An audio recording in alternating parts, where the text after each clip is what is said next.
le syndrome autolytique droit. Voilà, ça y est, on a enfin le nom de ce putain de truc qui me cassait la vie depuis des semaines et des mois. Salut tout le monde, c'est Eugénie, j'espère que vous allez bien. Si j'ai dit ce nom de syndrome avant de vous dire bonjour, c'est que j'ai peur de l'oublier. Syndrome autolytique. Syndrome autolytique. Donc du coup, ça fait des semaines et des semaines et des semaines que, vous le savez, j'ai des vertiges, j'ai des nausées. Je fais des espèces de malaise vagos et ça me pourrissait la vie de plus en plus. Ce qui explique aussi en partie pourquoi j'ai pas tourné pendant plusieurs jours et pourquoi j'ai pas fait mon DP, parce que rester debout c'était compliqué pour moi. Ça le devenait de plus en plus, conduire aussi, enfin bref, c'était vraiment devenu du grand n'importe quoi. J'ai passé ma journée de samedi aux urgences. Voilà, ça devenait n'importe quoi. Ma vie devenait du n'importe quoi. Au travail, j'avais des vertiges. À la maison, j'avais des vertiges. Enfin, peu importe ce que je faisais, j'avais des vertiges. Et j'ai des vertiges, parce que j'en ai encore. Et j'avais vu l'ORL la semaine dernière, donc le 3 juin. Donc oui, il y a 15 jours, à peu près. Qui n'avait rien trouvé au niveau des cristaux.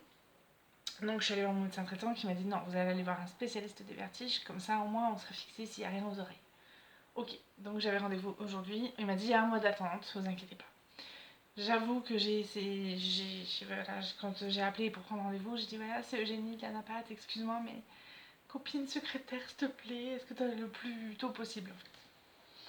Après, il me dit bah t'as de la chance, il y a une place qui s'est libérée, donc voilà, c'est tombé sur toi à ce moment-là, donc parfait. Donc j'ai eu de la chance et j'ai eu rendez-vous aujourd'hui.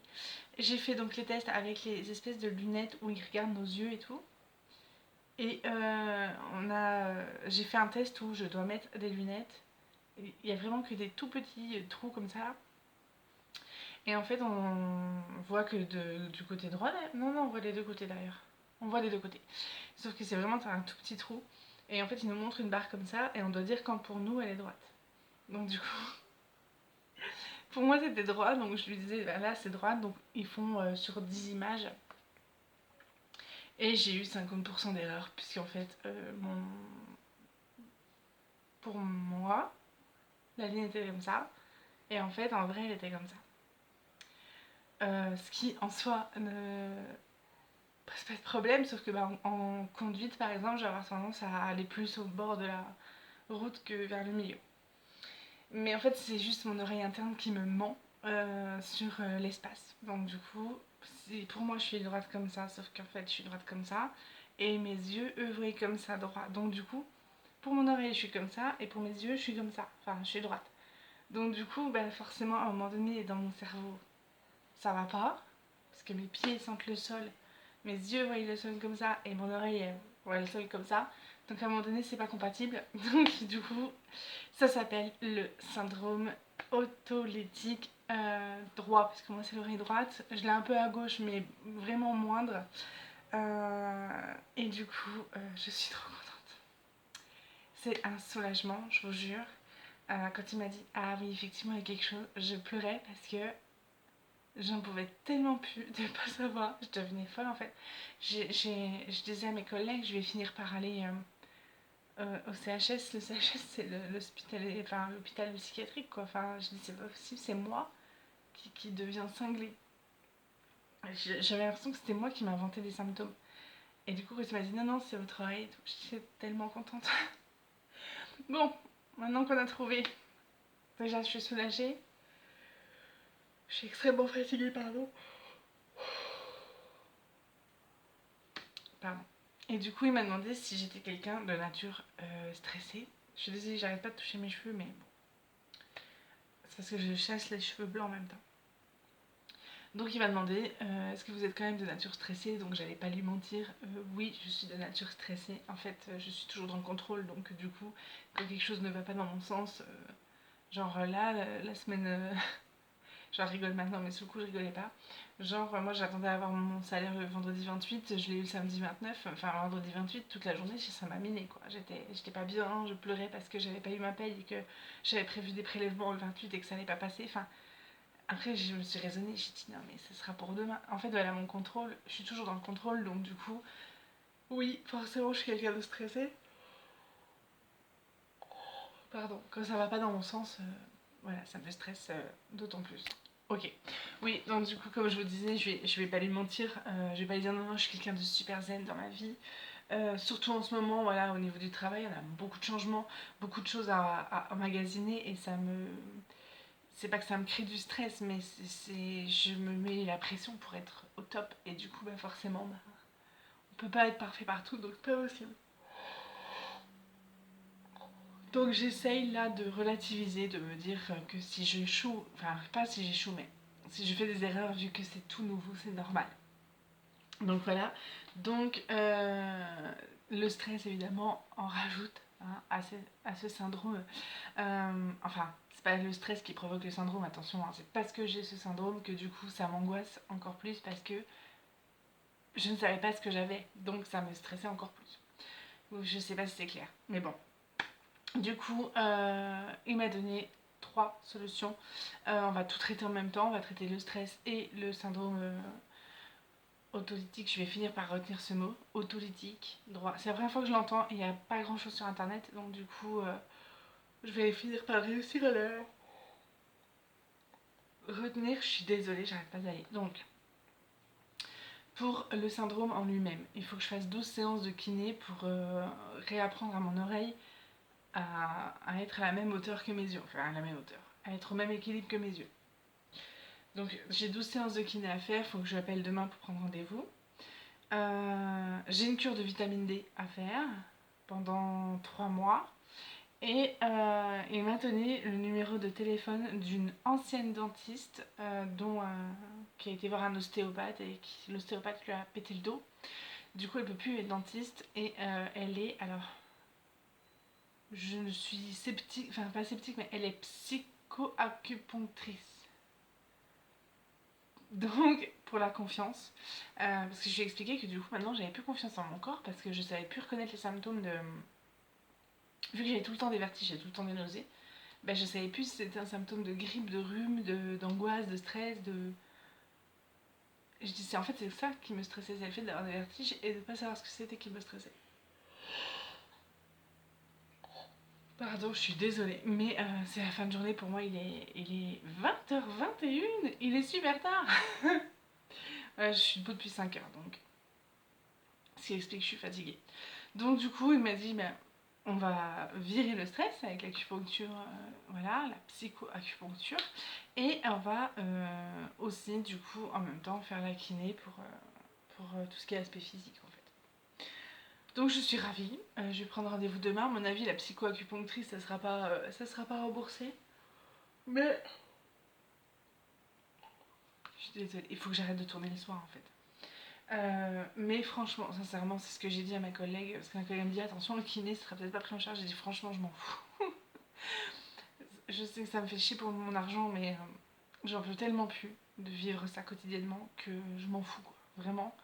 Je dis quand bien même c'est pas remboursé, bah tant pis, je ferai quand même les séances parce que c'est pas possible de vivre comme ça. Vita aeternam. Dans cette condition-là, c'est pas possible.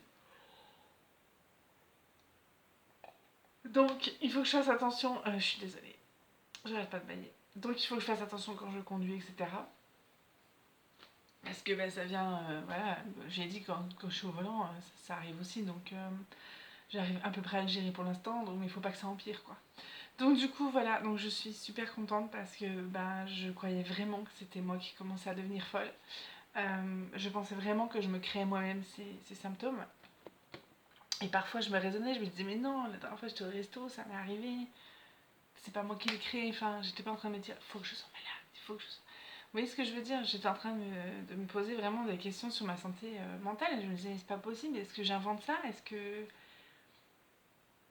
c'est moi qui provoque ça? Enfin, du coup, c'était tellement épuisant à la longue que du coup, et puis sans savoir, enfin, le sang tout allait bien, la tension tout allait bien.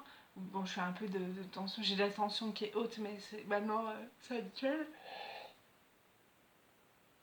Pardon. Mais du coup, je me disais que c'était moi qui créais ça en fait, parce que vu qu'on ne trouvait rien, vu que tout allait bien, l'électrocardiogramme ça allait bien, tout le sang c'était parfait, la tension c'était nickel, Du coup, il restait plus grand chose en fait comme choix. Donc, du coup, je suis super soulagée. Je vous dirai du coup ce qu'il en est. Je vous ferai pas des vlogs médicaux, mais je vous dirai un peu ce qu'il en est de l'évolution et de kiné, comment ça se passe. Je vais déjà prendre mes rendez-vous demain. Et puis bah voilà. Donc, non, trop soulagée parce que c'est pas moi qui ai inventé quoi. C'est pas ma tête qui est malade, c'est mon oreille. Donc, merci. Ouais, je suis trop contente. Je suis vraiment sortie de là soulagée parce que je suis pas folle. Donc c'est cool. Et j'en discutais un petit peu avec le médecin. Il me disait que les gens qui ont mon âge et qui le vivent très mal parce que bien souvent on met ça sous le dos de la vie active et les gens sentent qu'ils sont pas que ça va pas, qu'il y a quelque chose qui va pas dans leur corps et on les écoute pas.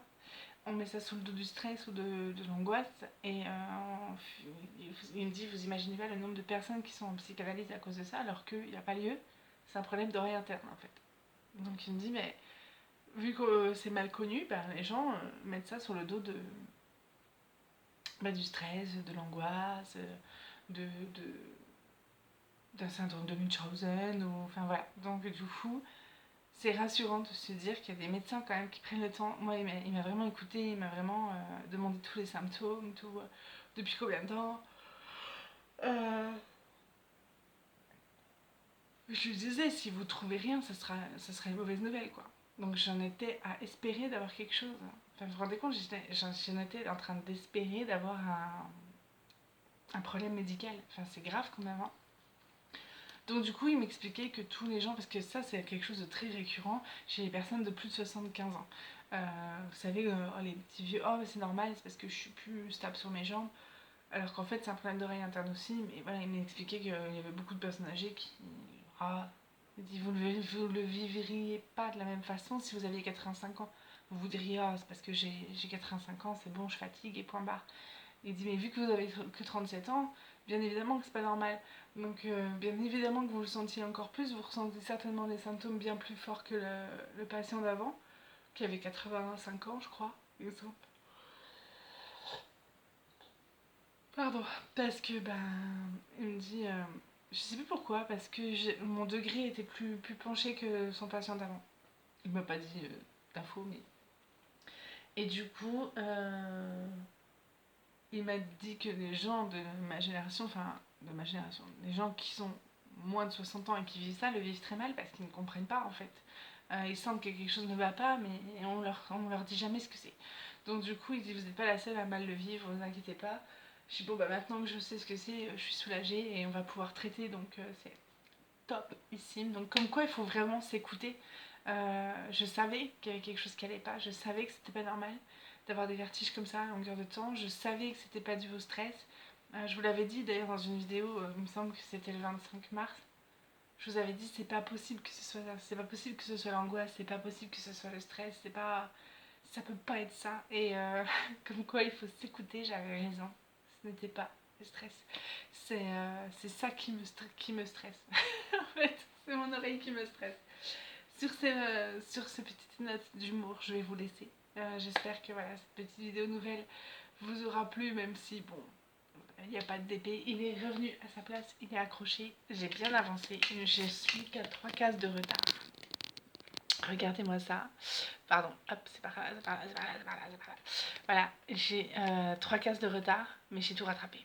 Donc du coup, je suis trop fière de moi. Et j'aurais tout rattrapé s'il n'y avait pas eu ce passage aux urgences samedi. Donc voilà. Je vais vous laisser là, je vais aller prendre ma douche et je vais faire dodo parce que je suis morte et demain à 5h, comme dit Adriana, c'est boulot. Je vous fais plein de bisous. On se retrouvera du coup maintenant très très vite pour du DP parce que j'espère que le kiné va me prendre rapidement et que ça va revenir à la normale. Je vous fais plein de bisous, à très bientôt, prenez bien soin de vous. Ciao ciao. Mouah.